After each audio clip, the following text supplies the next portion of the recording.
President of the United States.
Strong, they're strong, and they're great. These are great people, and thank you very much. This is a very important day to me because we're bringing back an industry that was abandoned, despite the fact that it was just about the best, certainly the best in terms of power, real power. And I'm very honored to be doing this. Other countries went to beautiful, clean coal, and they've stayed there for many years, like China. China's opening 2 plants every week. Germany went green, very green. They went so green they almost went out of business. Germany was finished. They went to wind. The wind wasn't blowing too much. And they went to all sorts of other things. You know, the Green New Scam hit Germany too. And guess what? Now they're back to coal. They're opening up coal plants all over Germany. We're the ones that aren't doing it. I call it beautiful, clean coal. I told my people, never use the word coal unless you put beautiful, clean before it. Right, Doc? So we call it beautiful, clean coal. Beautiful, clean coal. So today, thank you. Today we're taking historic action to help American workers, miners, families, and consumers. We're ending Joe Biden's war on beautiful, clean coal once and for all. And it wasn't just Biden, it was Obama, and there were others. But we're doing the exact opposite. And all those plants that have been closed are going to be opened. If they're modern enough, or they'll be ripped down and brand new ones will be built. We're going to put the miners back to work. And I said I was going to do this. And I've said it loud and clear. And it's time to do it, and we need it. And I look at these people behind me. I don't want to have any arm wrestling contests with any of them, but they've had a little more practice with the lifting things, I will say. But they are great people, and I know them indirectly for a long. That includes you guys for a long time, and they're great people, and with great families, and come from areas of the country that we love and we really respect. And I want to thank Secretary Doug Burgum for doing such an incredible job. From the day I met him, I knew I wanted to have him in my cabinet.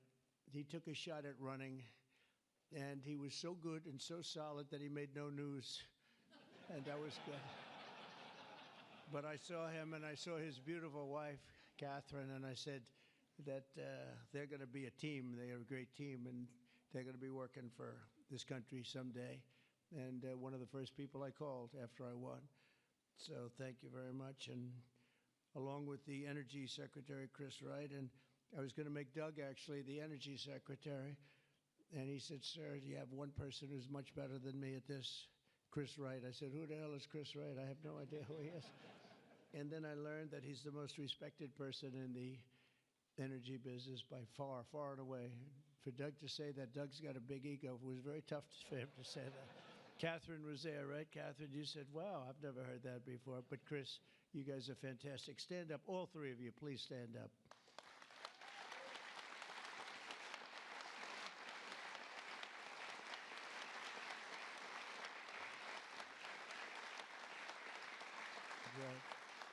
That's a great team. It's no better team than that. And they're going to produce energy the likes of which nobody's seen before. You know, we need to do the AI, all of this new technology that's coming online. We need more than double the energy, the electricity that we currently have. You take all of the electricity in the country right now for houses, for buildings, for everything.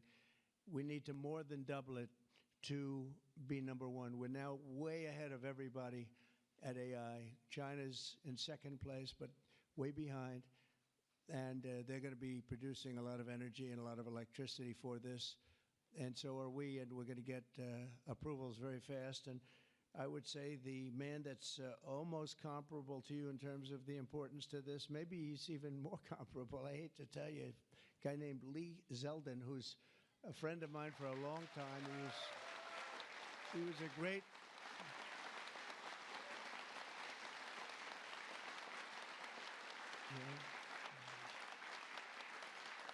Lee was a great lawyer, and he ran for office, and he won immediately. I gave him a very important endorsement. He won for Congress in an area that was unwinnable. He couldn't have, they were all saying, why is he wasting his time? That's Democrat territory. And I liked Lee and knew Lee, and he ended up winning a seat in a massive upset. Nobody knew what happened, actually, and then he was there for a long time. How many years were you there? 8. 8 years, was very popular, and then he almost won the governorship of New York, which is lost by a few points, which was an amazing run, and I said, we got to get you in with us in some form, and we did, and he's head of the environmental agency, EPA, and doing a great job, and I said, if we have a nuclear power plant, Lee, can you get it approved in less than a month? He said, what? He said, I'll do it faster. And by the way, he'll do a fast job, but he's going to do also a great job. It's going to be an important job. We don't even smile about it, but, you know, I've been involved in the approval process for a long time, having been in real estate. And you go years and years and years for absolutely nothing. And even in those days, I used to say, you know, this whole thing could have been approved in a week or 2 weeks or 3 weeks, and it would have been just as good. But they'd take you down the path, and you'd spend years waiting, and then sometimes you get rejected. I wasn't rejected too much. I was the king of zoning. I did well, but it was such nonsense. It was so terrible. The process was so terrible. But this is the big leagues now, and he's the head person in the whole country, and I appreciate it, and I appreciate you doing it. And already they're respecting you very greatly. So thank you very much, Lee. Great job.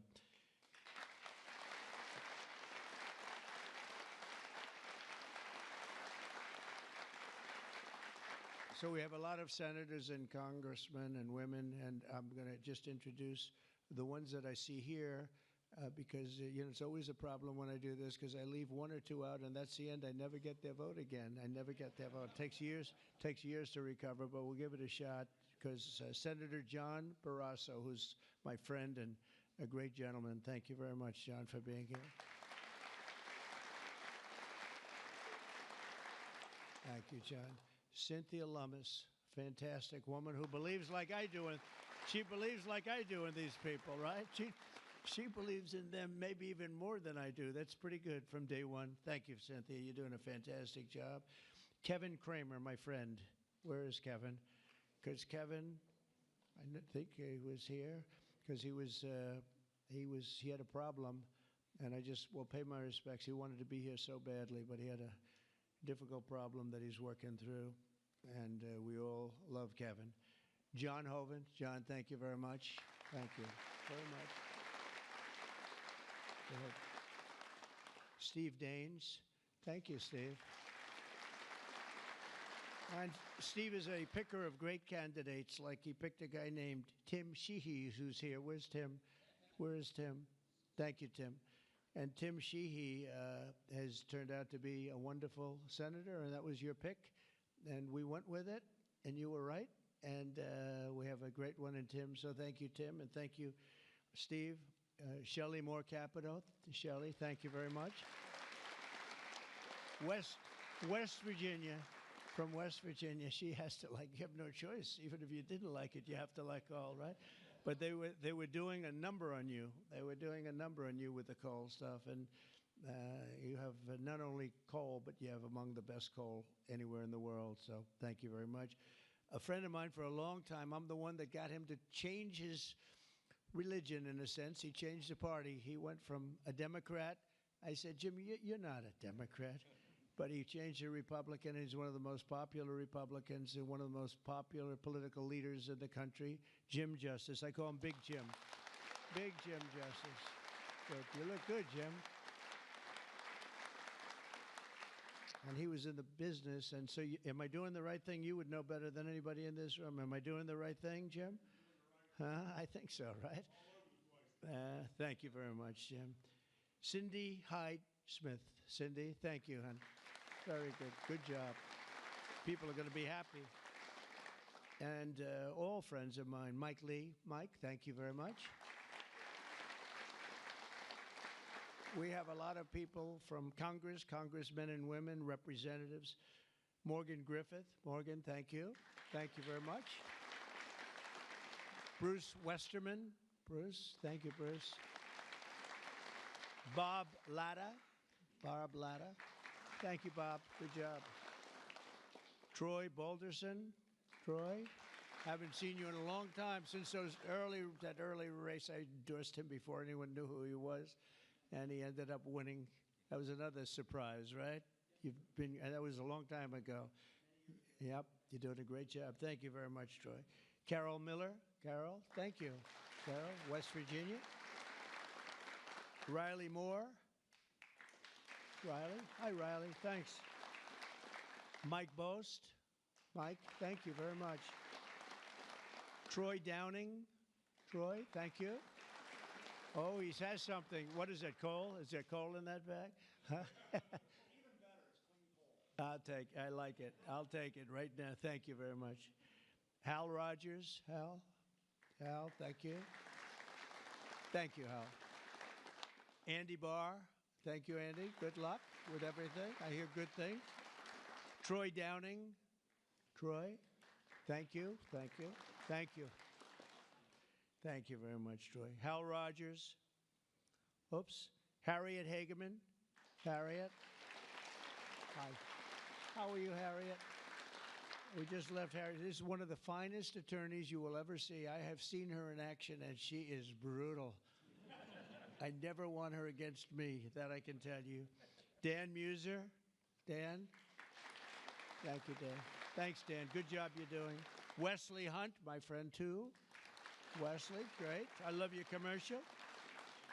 Pete Stauber. Pete. Thank you, Pete. Great hockey player he was, right? Great hockey player.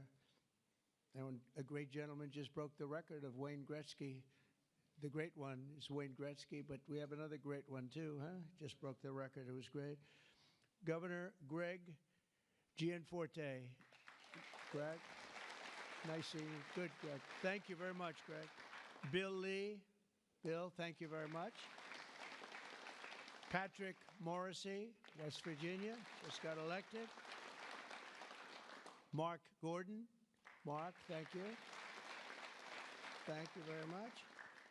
And we have a lot of others, and I'm in trouble because I don't know. I got 5 or 6 others that I see quickly, but I'm just not going to do it. Don't hold it against me because we have to get back to the most important people in the room, these people. You know that, right?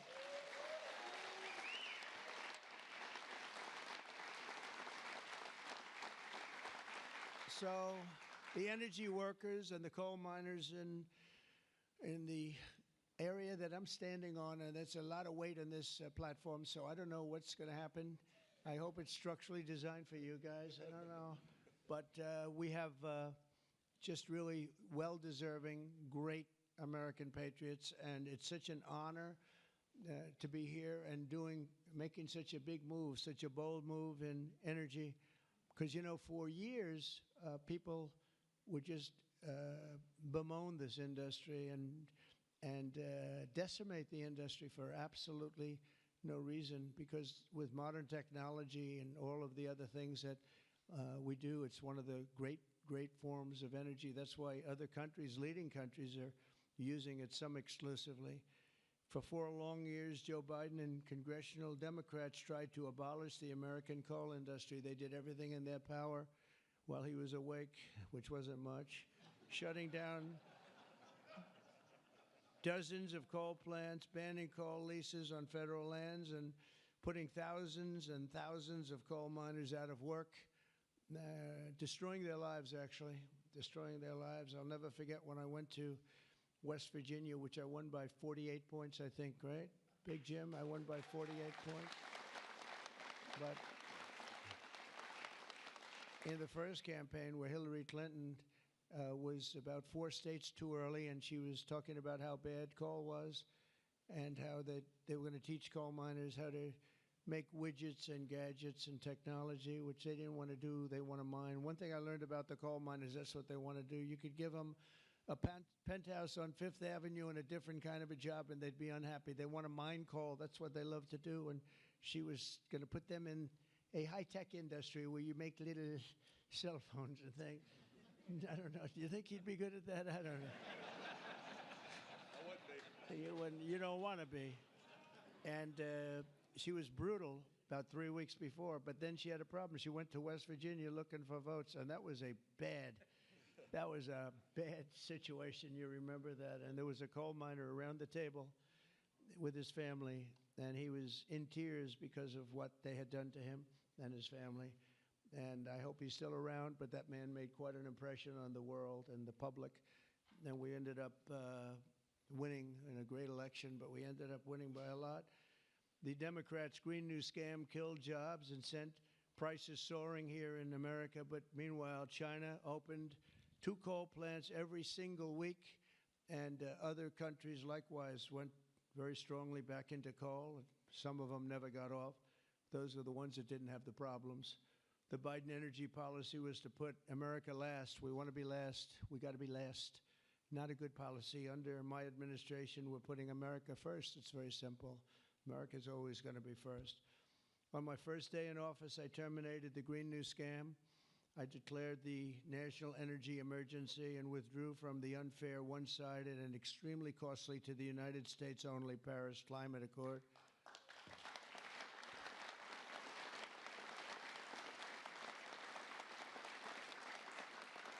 You know, under the Paris Climate Accord, we had a terrible situation. We would have paid over $1 trillion. Think of it, over $1 trillion. And Russia was paying almost nothing. Russia had a 1992 standard. China was paying nothing. China didn't kick in until 2035. This was 5 years ago. So they didn't kick in for many years. India had no standard whatsoever. But we had the highest standard you could imagine, and we had to start paying from day one, and we had to pay lots of money. We paid for everything. So I was not a big fan of the Paris Accord, and I let it be known, and I got out of it early. Then they went back into it, and now we get back out of it. And hopefully we can be there for a long time, okay? A long time, because it was a scam to take money away from the United States and actually hurt us very badly with coal and with other things. Now, under the executive order that I will sign in a few moments, we're slashing unnecessary regulations that targeted the beautiful clean coal. We will rapidly expedite leases for coal mining on federal lands, and these 2 gentlemen are going to do a real job of it. You've already started. And we'll streamline permitting. We will end the government bias against coal, and we're going to unlock the sweeping authorities of Defense Production Act, the Defense Production Act, to turbocharge coal mining in America. They made it impossible. You actually, I know a friend of mine has a plant. He said, you know, it's a shame. I'm ripping it down and I'm replacing it with another form of energy. I won't tell you because it's also very good, but it's not as powerful as this. He said, you know, the plant I'm building, the new plant, is literally half as good. It's no less, you know, it's not probably even as good environmentally, but he said it produced half the power for more money, much more money. It'll never compete with that beautiful plant I have down the road, which was really a modernized coal plant. Well, he'll be happy to know that he can open that plant up very quickly, and it's going to produce a lot. But he was complaining. He said, this is so much better. He wasn't doing that as politicking me. He was doing that because That's what he felt. And he knew every form of energy. We talked about that. He knew every form of energy. But our government is going to do something that's very different. And I don't think even you two know about this. This was my idea from about 15 minutes before I got up here.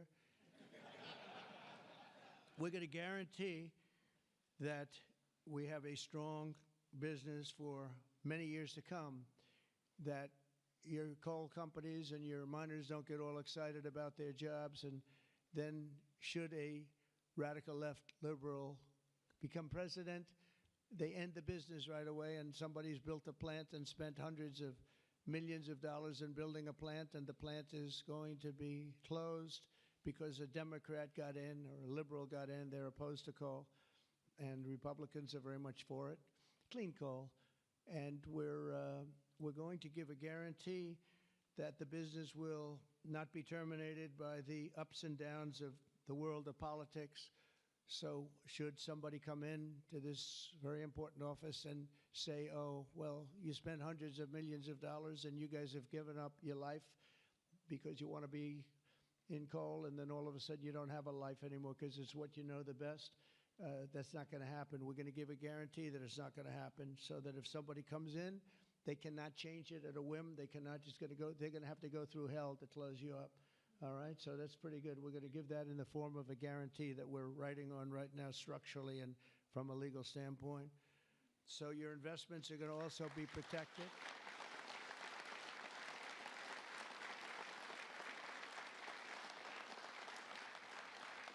And you're going to have no reason to be concerned about your future, your life, or your investment if you're a miner, as this great governor was a miner. Actually, he was one of the larger coal miners. He could fit up here very easily, you know, Big Jim.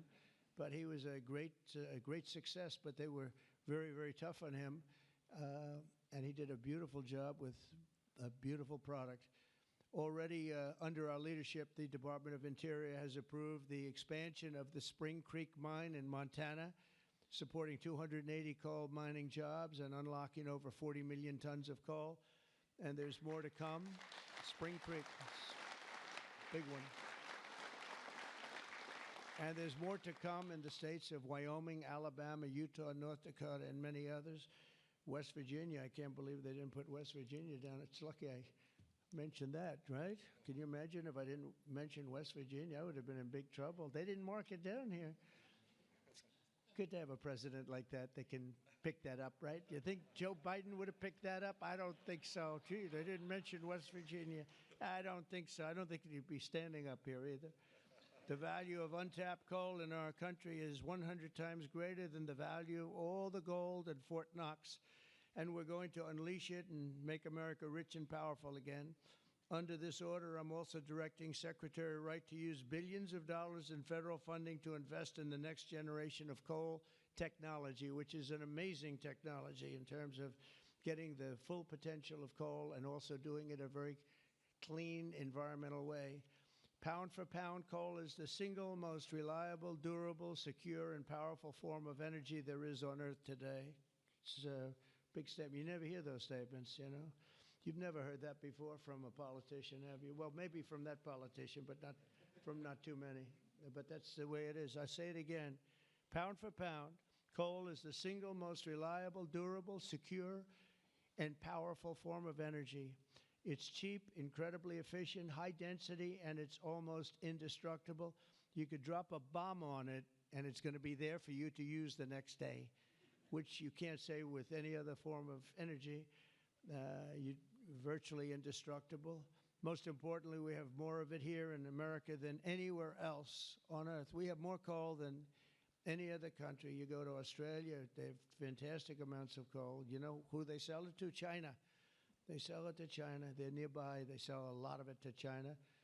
But we have more than anywhere else on Earth. We also have more liquid gold than anywhere on Earth. So we're really an energy behemoth, but we're unleashing that also. That's going to be another part. But I didn't even want to mention that. It's not down here because I didn't want to mention today is about clean, beautiful coal. So I'm going to give this to you. This big guy. Should I give it to him? Yeah. You take that. Thank you, Mr. President.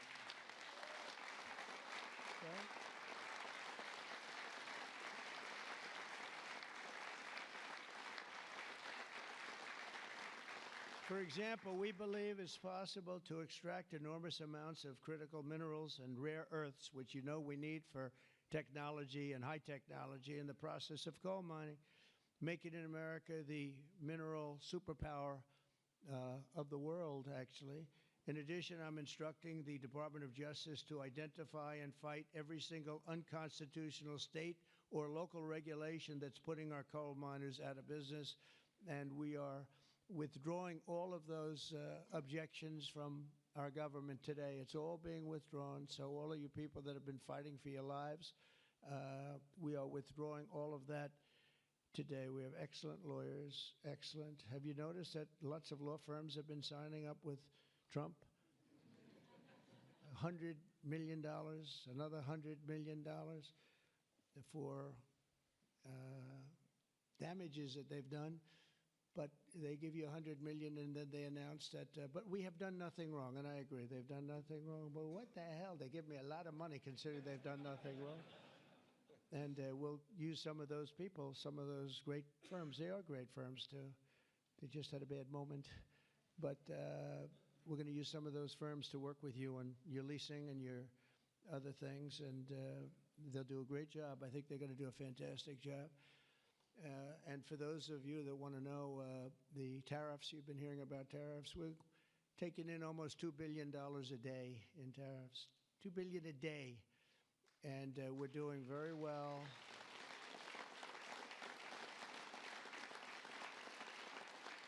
And we're doing very well in making, I call them tailored deals, not off the rack. These are tailored, highly tailored deals. Right now, Japan is flying here to make a deal. South Korea is flying here to make a deal, and others are flying here. I mean, my only problem is I'm not sure I have enough. We're going to have to use those great law firms, I think, to help us with that. But we're going to probably do that, actually. We're going to use them, and we're getting them for the right price because we need a lot of talent. We have a lot of countries coming in. They want to make deals. If I told them about making those deals 2 years ago or 3 years ago or 5 years ago, they'd be laughing at us. Now they're all signing up. Mike, you know that. So it's going to be a great thing. But we're think of that, $2 billion a day. That's a lot of money. That's a lot of money even in the coal business, isn't it? Huh? It's a lot of money. And America's going to be very rich again very soon. You're going to see that happening. You see it all along. And it's so that whole situation that, you know, it was somewhat explosive. But if we didn't do that, we wouldn't be talking the way we're talking right now. It's been amazing what's happened. Sometimes you have to mix it up a little bit, but we've had great consideration. We've had talks with many, many countries, over 70. They all want to come in. Our problem is can't see that many that fast. But we don't have to because, as you know, the tariffs are on and the money is pouring in at a level that we've never seen before. And it's going to be great for us. It's going to be great for other countries. We've been ripped off and abused by countries for many years with the tariff situation. They've used tariffs against us. We didn't use tariffs against them or in any way. I mean, we just didn't use them of any monumental proportion. And so we are doing it now. We have tariffs on cars. We have tariffs on lumber, tariffs on steel and aluminum. Steel plants are going up because of it all over the country. We have 25% tariffs on steel and aluminum. And I think the steel workers like me even more than the coal miners like me. I'm pretty sure that that's true. We have, instead of having no steel business, I put them on originally in my first term. We wouldn't have had one steel mill in the United States if I didn't do that. And now we upped it, and not only are we taking in a lot of money, but we're protecting our workers, our steel workers. We're protecting our steel industry. And one thing you know, that steel and things like steel you need because you need it from a defense standpoint. You need steel for your tanks and your planes and your everything. And certain industries you can get away with not having, but others you need, and steel is one you need. So I want to let you know that's in full force and effect. And literally as we speak, I spoke to executives in the steel industry over the last few days, and they're all coming in to build plants in the United States of America because if you build them in the United States, you have no tariffs to pay. There are no tariffs to pay, zero.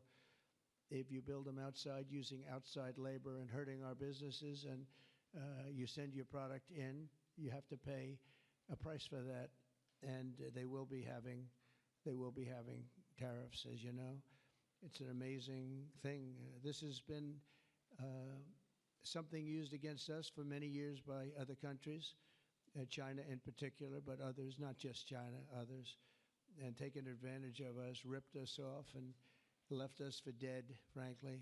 And I believe if I didn't become your president, I believe that this country would have had problems like they've never had before, because it was serious damage in so many other ways. Not only the border, where people came rushing into our country from prisons and jails and mental institutions, murderers, drug dealers, and some vicious criminals.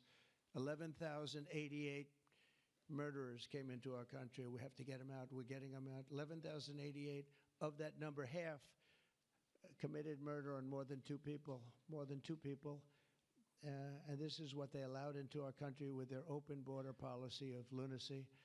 And we're taking care of that, just like we're taking care of you today. We're taking care of that. I want to thank Kristi Noem and Tom Homan for doing an unbelievable job. The whole thing is, what the job they're doing is incredible. It's really an unforced error. It should have never happened, that we have to be spending such time and resources, Mr. Senator, right, on getting people out of our country that shouldn't be here. I mean, literally from mental institutions, insane asylums were opened up and emptied into our country. Prisons from all over the world, not just South America, prisons from, think of this, from Africa, the Congo, a lot of people from the Congo, prisons in the Congo, prisons from Asia, from all over, were opened up. And I knew that when I heard it was an open border policy. I said, if you do that, every country is going to be dumping people that they don't want into our country. And that's what's happened, but we're cleaning it out. And the courts, we had a good decision, as you know, from the Supreme Court allowing us to do that. We have judges that didn't want us to do it. We have judges that wanted the very evil gang members from Trendy, Iroquois, and MS-13. They didn't want them taken out of the country and put in very powerful prisons. When you look, you've all seen those clips, pretty amazing clips. But I want to thank El Salvador. They've done an incredible job. But we've been fortunately winning those cases. But we have judges that are out of control that say, oh, bring them back, bring them back. We don't want them back. We don't want them back. Can you imagine? You spend all of that time, energy, and money on getting them out, and then you have a judge that sits there, a local judge who sits there, federal judges, sits there and says, no, bring them back. One was brought back, or they want to bring him back because he wasn't a member of Tren de Aragua. He was a member of MS-13, which is just as bad. So they misidentified him, but it sounds to me like he was a member of MS-13, so they want him brought back because he wasn't treated properly. It's we got to be smart. Our country's got to get a lot smarter than it is, but we have to give the people that are empowered to do this kind of work, and it's not pleasant work. We have to give them the option of making our country great again, and that's what they're doing, and I have great respect for those people. And they're doing it out of love. They could get a much easier job. They're doing it out of love for our country. It's so important, just like I'm doing this with coal today for love for our country. Earlier this afternoon, I signed another executive order to strengthen our electric grid by ensuring that coal-fired power plants are always available to meet surging demand for electricity. Unlike wind and solar, coal plants can run 24 hours a day in rain, sleet, or snow, and you will not be subject to the incredible blackout situation that's taking place in California, where they have blackouts all the time.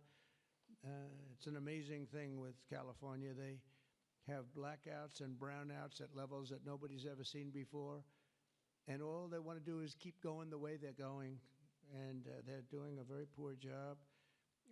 As you probably heard, I released billions of gallons of water going in from upstate California, from the most northern parts of California. Probably comes in from Canada to a certain extent. Thank you very much, Canada. We appreciate it.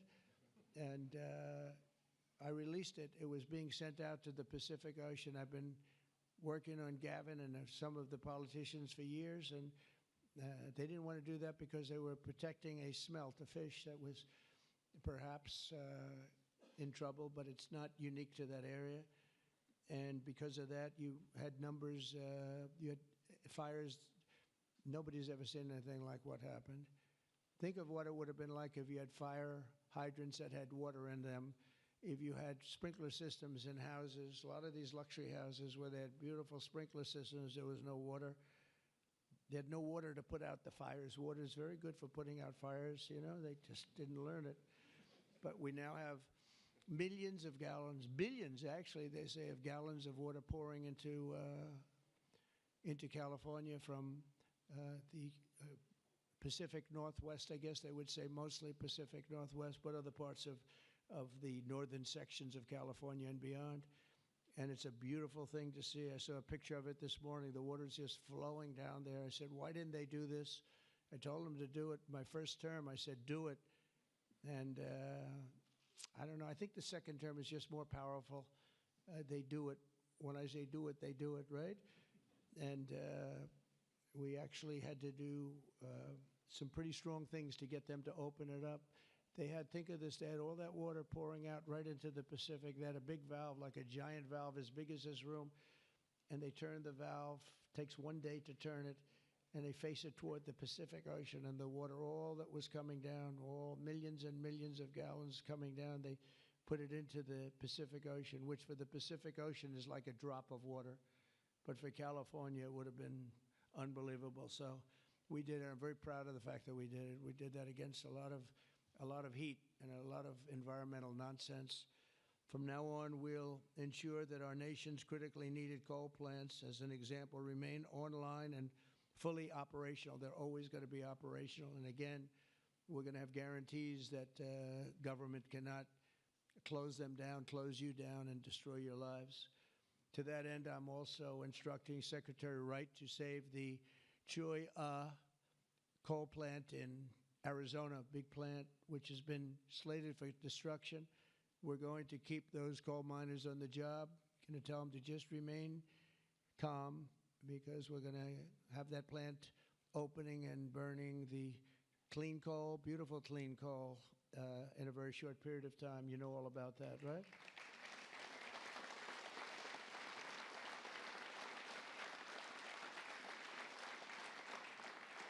That's a big one. As part of our historic deregulatory efforts this afternoon, I'm also granting immediate relief to 47 companies operating 66 coal plants, very big ones all over the country, recusing and making them available for coal production almost in the immediate future. But we're going to be crushing Biden-era environmental restrictions. These are restrictions that made it impossible to do anything having to do, frankly, with energy, even beyond coal. It's really beyond even coal.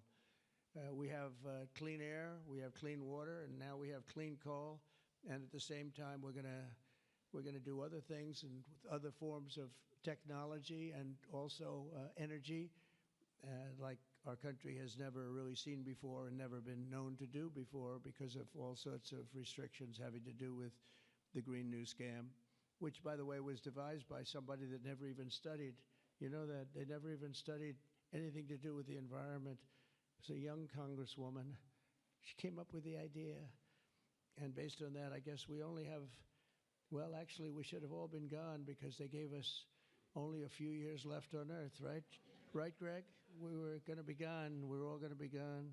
The environment, no. What they have to worry about is the nuclear heat. They don't have to worry about environmental heat. They have to worry about nuclear heat. And if we're smart, we're working on that right now with others having to do with Iran and some other countries. But that's the heat you're going to have to worry about.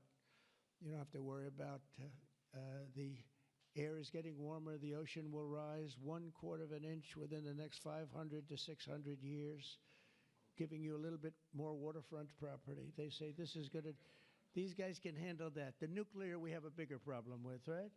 So we're going to make sure that that's safe. We're going to make sure that that's safe. With us today are some of the amazing workers who will benefit from these policies, the policies that we're doing and so proud of doing, including Jeff Crow, a miner from West Virginia. Jeff, would you come up and say a few words? Jeff? Come on up here, Jeff.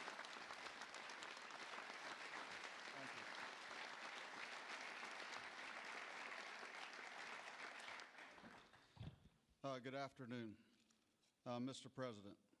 I want to first thank you for having me and my fellow miners here. It is an honor and a privilege to be a part of today's events. I believe this past November that America clearly spoke about what we wanted for our country. It is reassuring for Americans to have a president in office who will truly put the United States of America above all else. Thank you.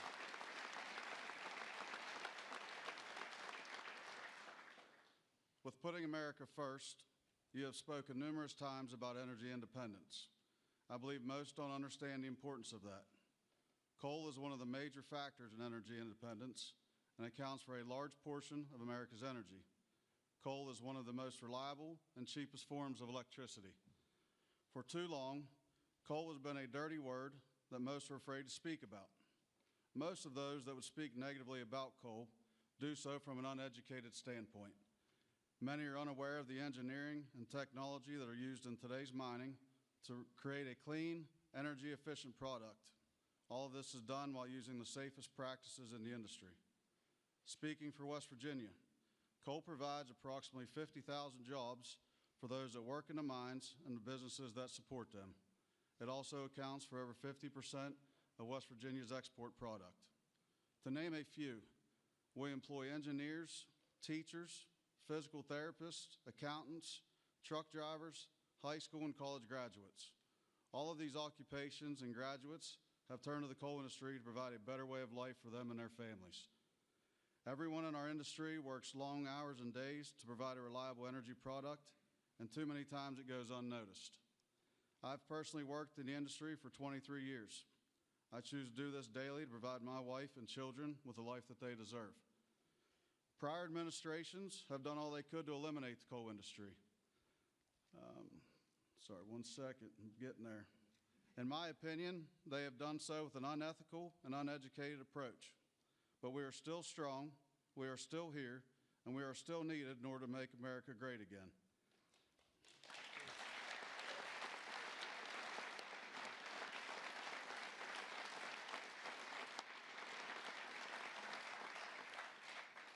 Having a president and an administration that understands the need and importance of coal is more than appreciated.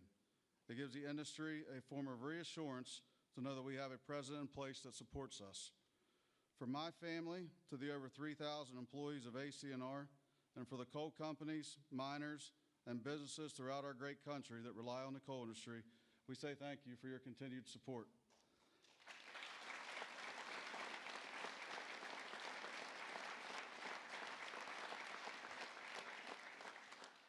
I personally thank you for what you do for our country and for our industry.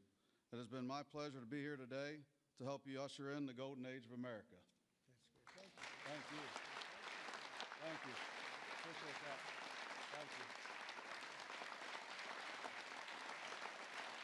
Thank you. Thanks, sir. Thank you.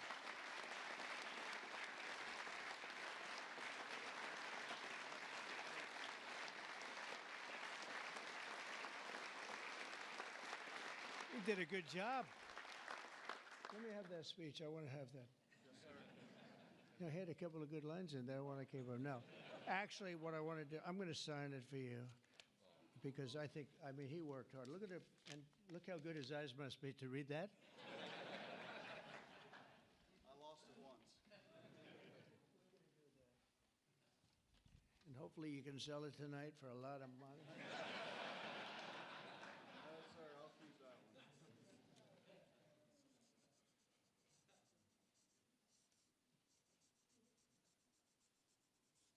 That's great. Thank you very much.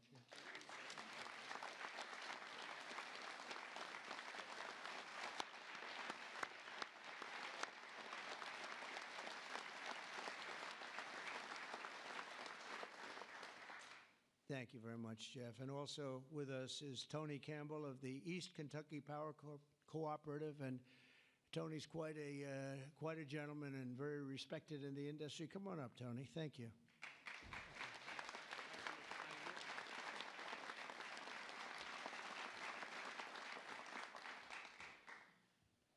Mr. President, on behalf of East Kentucky Power Cooperative, the National Rural Electric Cooperative Association, and electric cooperatives across this America, thank you for your leadership to restore American energy dominance. Electric co-ops keep the lights on for 42 million Americans across 56% of the land mass. We are owned by the communities and businesses we serve and provide electricity to growing communities, new data centers, and manufacturing plants. Mr. President, electric co-ops are powering America, and we are proud to partner with you and your administration to power America into the future.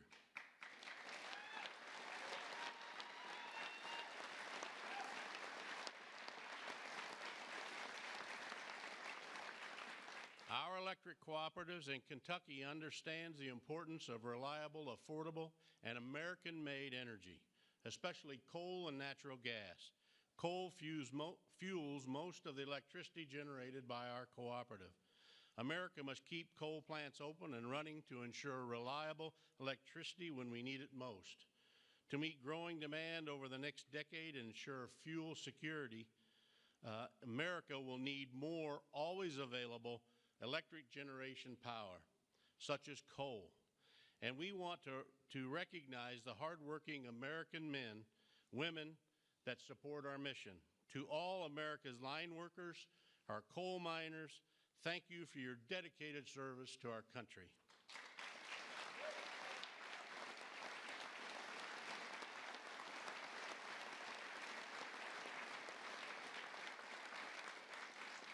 Affordable and reliable electricity is a cornerstone of our economy, especially American manufacturing. However, too many government leaders have pushed policies that have made our electric grid significantly less reliable and our energy too expensive. That begins to change now.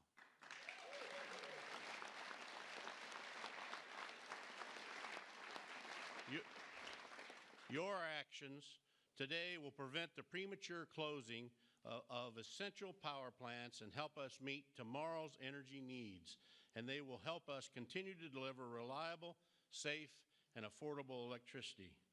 Mr. President, thank you in particular for providing immediate, much-needed relief from the Biden EPA regulations that would force the shutdown of critical coal units.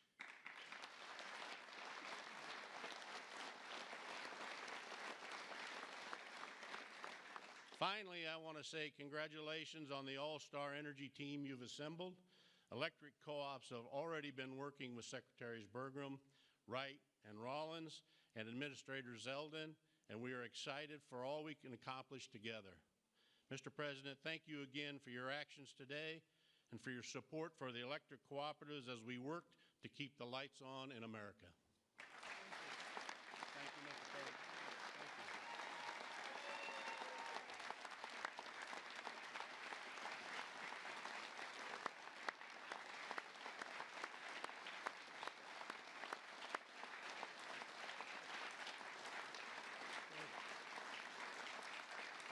Thank you, Tony. Thank you very much, Tony. Appreciate it. Every day under the Trump administration, we will continue to lower costs for American families, create jobs for American workers, and very importantly, unlock unlimited amounts of affordable American energy, including, as I said, and I'll say for the last time, beautiful, clean coal. Our country is blessed.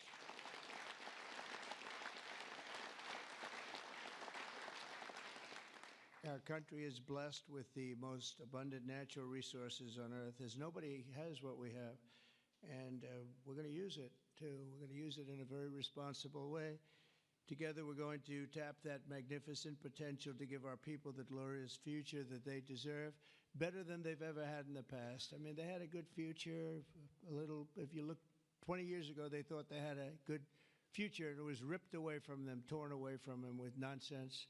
And we're not going to let that happen. This is going to be a glorious future for them. And I want to thank everybody for being here. And I want to thank you and you and you and that whole group and our senators, by the way, and our great congressmen and women for being here in such a large number, because you've been helping us make these decisions. These are big decisions, and this is a really big one. And this is one that's going to be, I think we're going to look back and with great pride at what we've done today, not just in putting people to work, but at really reawakening our country. And thank you very much, and thank you all for being here. Thank you very much. Thank you very much.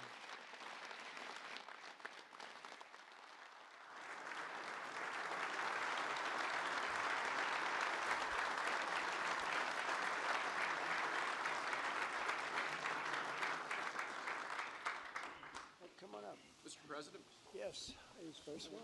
we have 4 items prepared for your signature this afternoon, sir. The first of these executive orders is maybe one of the most significant executive orders of your administration thus far.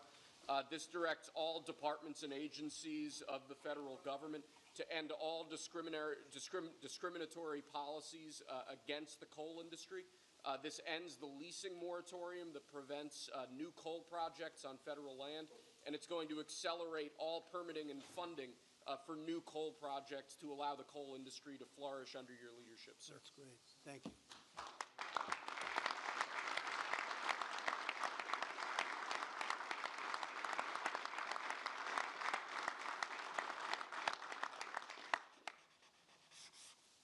Okay.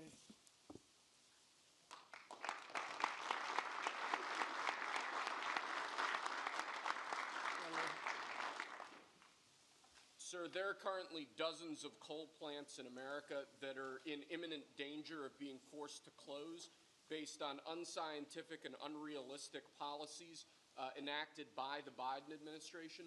What we're going to do is essentially impose a moratorium on those policies taking effect to protect coal plants that are currently operating, to ensure that they're able to continue producing power and continue providing jobs to Americans in the coal industry. Great. Thank you very much.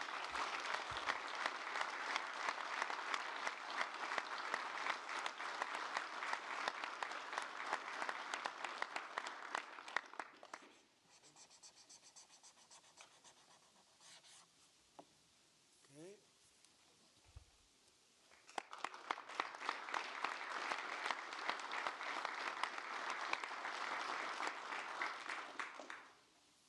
Sir, you've made grid reliability and security a key focus of this administration.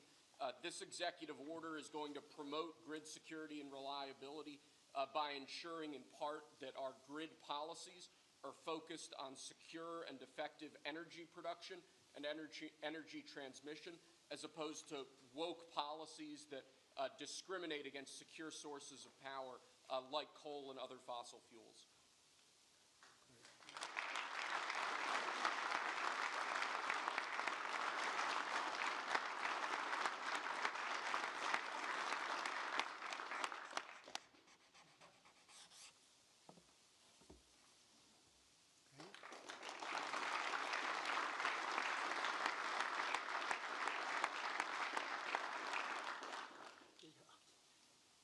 Lastly, sir, one of the biggest problems we have in this space is Democrat states, radical leftist states, enacting policies and enacting an agenda that discriminates against coal, against secure sources of energy.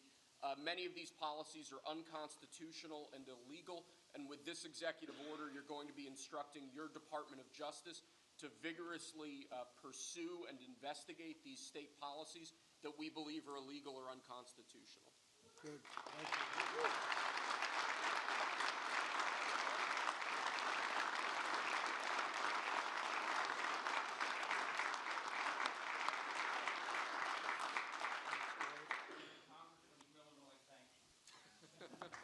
Thank you very much. Great job.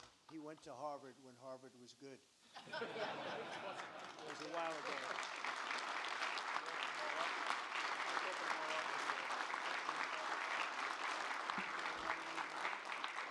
Let's hand these off to the guy.